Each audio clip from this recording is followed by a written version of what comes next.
Hey, Heart Room friends.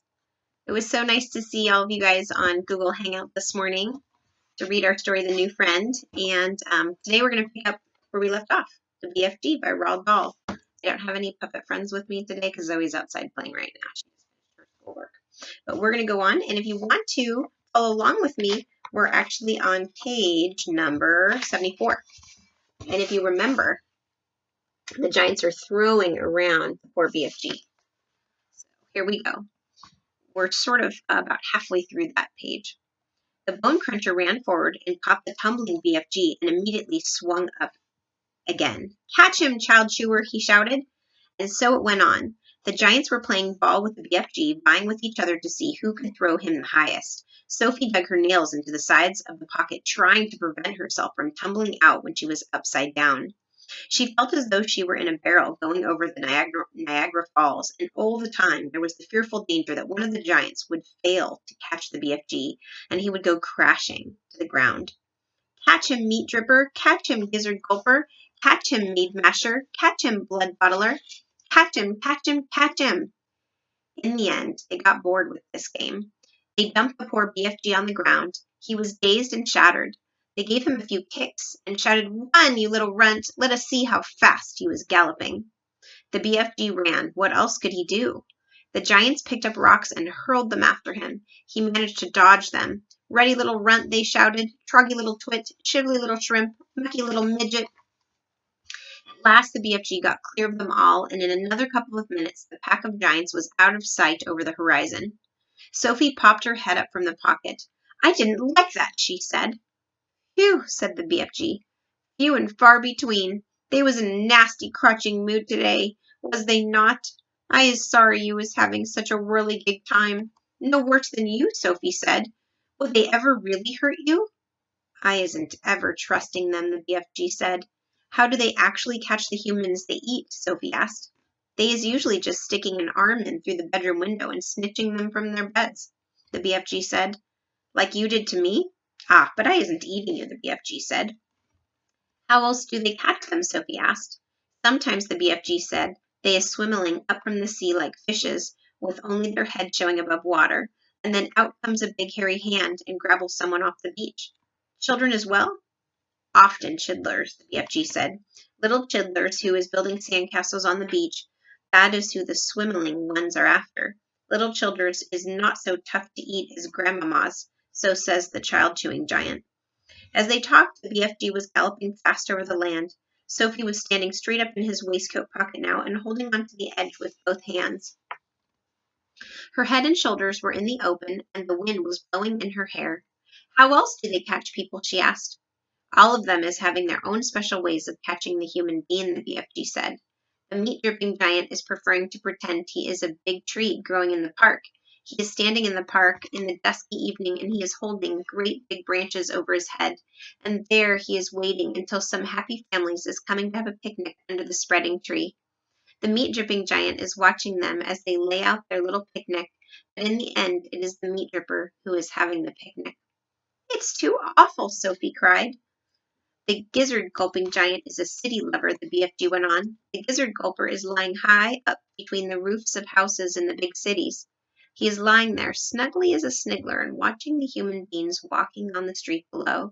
And when he sees one that looks like it has a wopsy good flavor, he grabs it. He is simply reaching down and snatching it off the street like a monkey is taking a nut. He says it is nice to be able to pick and choose what you have for your supper.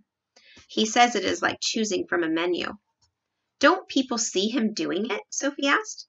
"Never is they seeing him. Do not forget it is dusky dark at this time. Also, the gizzard gulper has a very fast arm. His arm is going up and down quicker than Squicker's."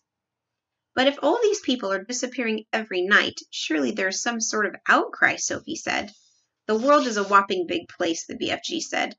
"It has 100 different countries. The giants is clever. They is careful not to be skittling off to the same country too often. They is always switch-fiddling around." "Even so," Sophie said. "Do not forget," the BFG said, "that human beings is disappearing everywhere all the time, even without the giants guzzling them up. Human beings is killing each other much quicker than the giants is doing it." "But they don't eat each other," Sophie said. Giants isn't eating each other either, the BFG said, nor is Giants killing each other. Giants is not very lovely, but they is not killing each other. Nor is crocodiles, neither killing crocodiles, nor is pussycats killing pussycats. Well, they kill mice, Sophie said. Ah, but they is not killing their own kind, the BFG said. Human beings is the only animals that is killing their own kind. Don't poisonous snakes kill each other? Sophie asked. She was searching desperately for another creature that behaved as badly as the human. Even poison snakes is never killing each other, the BFG said. Nor is the most fearsome creatures like tigers and rhinoceroses. None of them is ever killing their own kind. Has you ever thought about that? Sophie kept silent. I is not understanding human beings at all, the BFG said. You is a human being, and you is saying it is grizzling and horrorgesta for giants to be eating human beings, right or left? Right, Sophie said. But human beings is squishing each other all the time, the BFG said. They is shooting guns and going up in aeroplanes to drop their bombs on each other's heads every week. Human beings is always killing other human beings. He was right. Of course he was right, and Sophie knew it. She was beginning to wonder whether humans were actually any better than giants. Even so, she said, defending her own race, I think it's rotten that those foul giants should go off every night to eat humans. Humans have never done them any harm. That is what the little piggy-wig is saying every day, the BFG answered. He is saying I has never done any harm to the human being, so why should he be eating me? Oh dear, Sophie said. The human beings is making rules to suit themselves, the BFG went on. But the rules they is making do not suit the little piggy-wiggies. Am I right or am I left?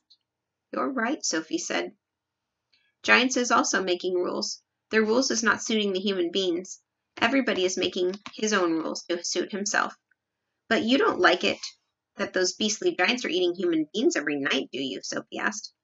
I do not, the BFG answered firmly. One is right, not making two lefts. Is you quite cozy down there in my pocket? Oh, I'm fine, Sophie said. Then suddenly, once again, the BFG went into that magical top gear of his. He began hurtling forward with phenomenal leaps. His speed was unbelievable. The landscape became blurred, and again Sophie had to duck down into the whistling gale to save her head from being blown off her shoulders. She crouched in the pocket and listened to the wind screaming past. It came sniffling in through the tiny peephole in the pocket and whooshed around her like a hurricane.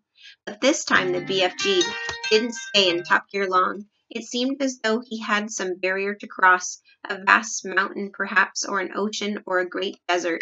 But having crossed it, once again slowed down to his normal gallop, and Sophie was able to pop her head up and look out once more at the view. She noticed immediately that they were now in an altogether paler country. The sun had disappeared above a film of vapor. The air was becoming cooler every minute. The land was flat and treeless, and there seemed to be no color in it at all. Every minute the mist became thicker, the air became cooler still, and everything became paler and paler, until soon there was nothing but gray and white all around them. They were in a country of swirling mists and ghostly vapors. There was some sort of grass underfoot, but it was not green. It was ashy gray. There was no sign of a creature and no sound at all except for the soft thud of the BFG's footsteps as he hurled on through the fog. Suddenly he stopped. We is here at last, he announced. He bent down and lifted Sophie from his pocket and put her on the ground. She was still in her nightie, and her feet were bare. She shivered and stared around her at the swirling mists and ghostly vapors. Where are we? She asked. We is in dream country, the BFG said. This is where the dreams is beginning. We'll read more tomorrow. Have a good night.